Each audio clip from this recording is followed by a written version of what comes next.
Hey you! I'm back here with a solo episode today and a really exciting one to share with you something related to the name of my business. But before that, I would like to do some housekeeping stuff. So if you've been enjoying the podcast, it would mean so much to me if you could leave a comment on the Apple Podcasts. It's really easy for on your phone or to go and leave a comment. I will make sure to leave links in the notes section. I would really appreciate it. It really help us to spread the word about the podcast. Another thing would be if you didn't yet sign up for our newsletter.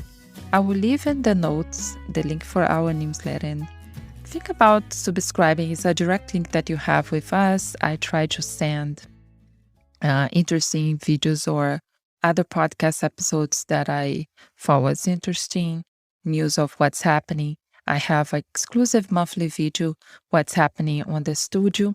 And it is always a direct connection with the artist and to know what's going on in case something happens. We all have seen lately what's been happening with social media and everything just going down and not let us being able to communicate. So I would appreciate, and your feedback is always welcome. So let's get started with today's podcast.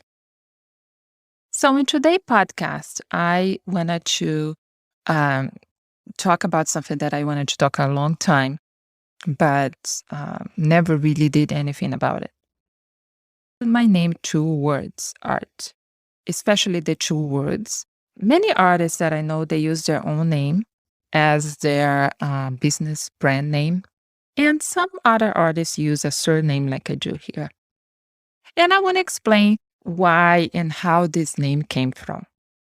I started using the surname a long, long time ago when I was first scrapbooking because I remember I used to sell stamps and I have to create like a business name. And I thought about 2worlds.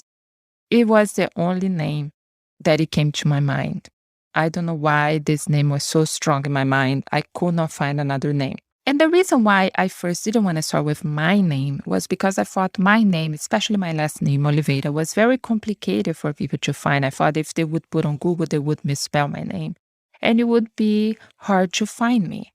So I said, okay, what can I find that is easier for people to find me online or find my content? So that's when the 2worlds came. I had many people over the years telling me, it's not a business name, you should use a name or blah, blah, blah. But I have a really deep connection with this name. As I said, I don't know why this thing came on. And the only thing I could think about is I felt, especially in the first years that I was here in this country, that in the United States, that, I had to, I was very divisive about the two countries. I think today, of course, I'm here in the USA 21 years. Of course, one have more balance than the other one. But despite this, in my household, we speak two languages here. We speak English with my son. We speak Portuguese between me and my husband, right? I still have connections with my friends and family in Brazil. I still have, connections with some things that happen in Brazil, culture-wise and political-wise. And at the same time, I'm very involved here because, right now I have to say I have more history here than I had in Brazil because it's more the years go. I'm going to be crossing really soon. I'm going to be living here at the same time I lived in Brazil. And after that, I'm probably going to cross it. So I have a lot of friends. I had my son here. I started my married life here because we married and just came here. And so this country has many things that are important for me. So when it came to my name, I thought that this name was big because I thought all my art and all the things that I do was deeply related to these two things that influenced me. I am 100% sure that my love of color and my deep desire of having bright colors and always more bright tones and things like that, it comes from my heritage. My mother's side was a Portuguese family. My great-grandfather was Portuguese. They came from Portugal to Brazil, while my father was between indigenous and Black people. And I have this mixture between inside my house all the time, because my father, from being from the northeast of Brazil and have this background, we had different foods and things that we had, and sometimes some words. And from the part of my mother's, my grandfather's, my grandmother, they had another kind of things that they did, that they ate. In Brazil, to tell the truth, every state, its own country, because in Brazil, every state has their own accent. They have their own words for things, and they have their own food many times. And it's a very rich country with many different aspects to it. So I had always this mixture of things inside my house. And when I came here, it was not different, right? I'm always between these two cultures. So it made total sense to me to use this name. And this name has been carrying of me of all the business that I had and all the things that I did. And it's influenced on my art today for sure. And it's something that I want to take it deeper. Maybe I'm thinking about to do some collections related to things from Brazil. Maybe flowers from Brazil or things like that. That's what I've been thinking about for next year. But I think also the thing is we have to follow our heart, no matter what people or business people say. I was always very hard on this. This is something I never, despite people telling me, I never really listened to them, because I know what this name meant to me. But I know also that I didn't do a good job so far over the years telling people why I had this name. I actually never talked to people about it.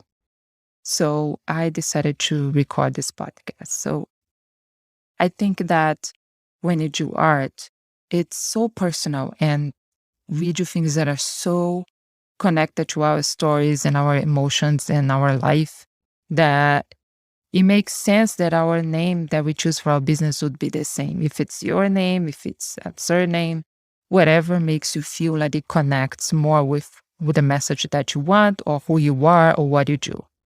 So the thing is to remember that if you are artists already, or if you're starting, or if you want to be an artist, or whatever you do, is follow your heart and don't let people that are not really doing what you do say what you have to do. There are many people that said a lot of things about business or art to me, but I really don't care when I feel strongly about something. It's not a matter of you're not listening and not learning. It's a matter of there are some things that are core to us and that we believe and that we want. And I think that's what it counts. So I wanted to share with you where the name came from. And, the two parallel words that I'm all the time having. And I think it just brings me richness in what I do. So let me know if you're listening to this, if you have a business, what you do, you use your name, you use your surname. As always, I would so much like to listen to your comments. So if you leave a comment on Apple Podcasts, or also you can participate with the podcast suggesting topics or guest artists. You can DM me on Instagram at Jana_2worlds, or you can go to my website, 2worldsart.com, and go to the contact and email me. You can also leave comments on the podcast blog posts. I would love to hear your ideas, your comments. If you've been enjoying the podcast, we would appreciate it. So I'll see you on the next episode. Thanks for listening. Check episode notes at 2worldsart.com/blog. Connect with Jana on Instagram at Jana_2worlds. And make sure to receive our artful insights by signing up at bit.ly/join2worldsart.